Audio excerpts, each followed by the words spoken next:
உலகை சுற்றி வருவோம் வாருங்கள். ஒய்சுப்பிரியின் வலையொலியை சர்க்கரை செய்யாதவர்கள் சர்க்கரை செய்து இதுபோல் பல தகவல்களை பாருங்கள்.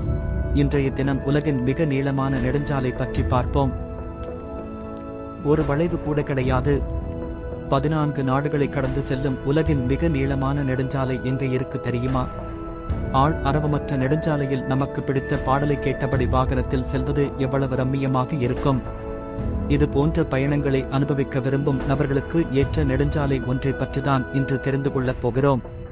பான் அமெரிக்க நெடுஞ்சாலை என்பது Mexico, Guatemala, El Salvador, Honduras, Nicaragua, Costa Rica மற்றும் பனாமா போன்ற வட அமெரிக்காவின் முக்கிய நாடுகளின் வழியாக செல்லும் தொடர்ச்சியான பாதை ஆகும்.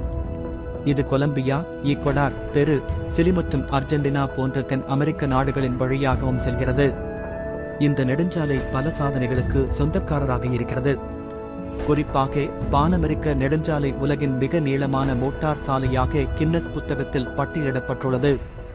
உலகின் மிக நீளமான நெடுஞ்சாலையாக கருதப்படும் இந்த பான் அமெரிக்க நெடுஞ்சாலை பற்றிய அனைத்து விவரங்களையும் இந்த கட்டுரையில் தெரிந்து கொள்வோம்.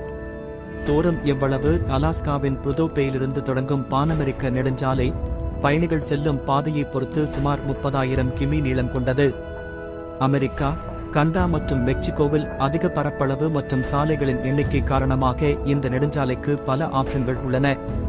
அடர்ந்த காடுகளில் இருந்து வறண்ட பாலைவனங்கள் வரை பல்வேறு காலநிலைகள் மற்றும் சுற்றுச்சூழல் வகைகளை கடந்து செல்லும் பான் அமெரிக்க நெடுஞ்சாலை உலகின் மிக நீளமான நெடுஞ்சாலையாக இருப்பதுடன் உலகின் மிகவும் பிரபலமான நெடுஞ்சாலைகளில் ஒன்றாகவும் உள்ளது. இந்த சாலையில் பயணம் செய்யும் போது பல்வேறு வானிலை மற்றும் சுற்றுச்சூழலை நாம் அனுபவிக்க முடியும். கடப்பதற்கு எவ்வளவு நேரம் ஆகும் என நமக்கு கிடைத்த செய்தி அறிக்கைகளின்படி பார்த்தோம் என்றால், பான் அமெரிக்க நெடுஞ்சாலை முழுதும் சுற்றி வந்து ஒரு பயணத்தை முடிக்க தனிநபர்களுக்கு பொதுவாக 60 நாட்கள் ஆகும் என கூறப்படுகிறது. இருப்பினும் ஒருவருடைய வாகனத்தின் வேகத்தின் அடிப்படையில் இந்த கால அளவு மாறுபடவும் வாய்ப்புள்ளது. உதாரணமாக, கார்லோஸ் சாண்டாமரியா என்ற நபர் இந்த நெடுஞ்சாலை பயணத்தை முடிக்க 117 நாட்கள் எடுத்துக்கொண்டார். மேலும் பெரும்பாலான பான் அமெரிக்க நெடுஞ்சாலை பாதைகள் சப்பானிய மொழி பேசும் நாடுகளின் வழியாக செல்கிறது. ஆகவே இந்த நெடுஞ்சாலை வழியாக செல்லும் பயணிகள் சங்கடமில்லாமல் பயணிக்க வேண்டுமென்றால் ஸ்பானிஷ் மொழியை கொஞ்சம் கற்றுக்கொள்ள முயற்சி செய்யுமாறு அறிவுறுத்தப்படுகிறார்கள்.